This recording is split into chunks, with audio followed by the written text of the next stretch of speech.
പ്രൊക്രാസ്റ്റിനേഷന്റെ കാരണം മടിയാണ്. പ്രൊക്രാസ്റ്റിനേറ്റ് ചെയ്യുന്ന ആളെ കുറിച്ച് പൊതുവെ പറയാറുള്ളത് മടിയനാണെന്നാണ്. എന്നാൽ യഥാർത്ഥത്തിൽ പ്രൊക്രാസ്റ്റിനേഷൻ എന്ന് പറയുന്നത് ഒരു ഫിയർ റെസ്പോൺസ് ആണ്.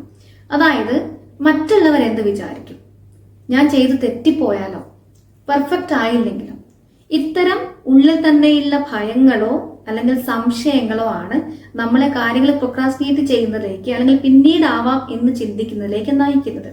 അവിടെ മറ്റുള്ളവരുടെ മുമ്പിൽ നമ്മൾ ആരായി? മടിയന്മാരായി. നമ്മുടെ മുമ്പിലോ നമുക്ക് പ്രൊക്രാസ്റ്റിനേറ്റ് ചെയ്യുന്ന ഒരാളുമായി. അവിടെ ഇതിനെ മറികടക്കാൻ വേണ്ടി പലരും മറ്റു തരത്തിലുള്ള ഹാബിറ്റ് ക്രിയേഷനും അതേപോലെ തന്നെ ഡിസിപ്ലിൻ മെയിൻറ്റെയിൻ ചെയ്യാനൊക്കെ വേണ്ടി ഒരുപാട് കാര്യങ്ങൾ ഏർപ്പെടും. പക്ഷെ റിസൾട്ട് അവിടെയും എന്താണ്? പ്രൊക്രാസ്റ്റിനേഷൻ തന്നെയാണ്, അല്ലെ? അങ്ങനെയാണെങ്കിൽ നമ്മൾ ഇത്തരത്തിലുള്ള ബിലീഫ് സിസ്റ്റങ്ങളെ അല്ലെങ്കിൽ ഫിയർ ഫാക്ടേഴ്സിനെ ക്ലിയർ ചെയ്തിട്ട് അതിനൊന്ന് റീപ്രോഗ്രാം ചെയ്യുകയല്ലേ ആദ്യം വേണ്ടത്? എന്താ നിങ്ങളുടെ അഭിപ്രായം? അതേപോലെ തന്നെ നിങ്ങളുടെ പ്രൊക്രാസ്റ്റിനേഷന് പിന്നിലുള്ള ഫിയർ ഫാക്ടേഴ്സിനെ കണ്ടെത്താൻ നിങ്ങൾ ആഗ്രഹിക്കുന്നുണ്ടെങ്കിൽ ജസ്റ്റ് ഒന്ന് കണക്ട് ചെയ്യാം കേട്ടോ.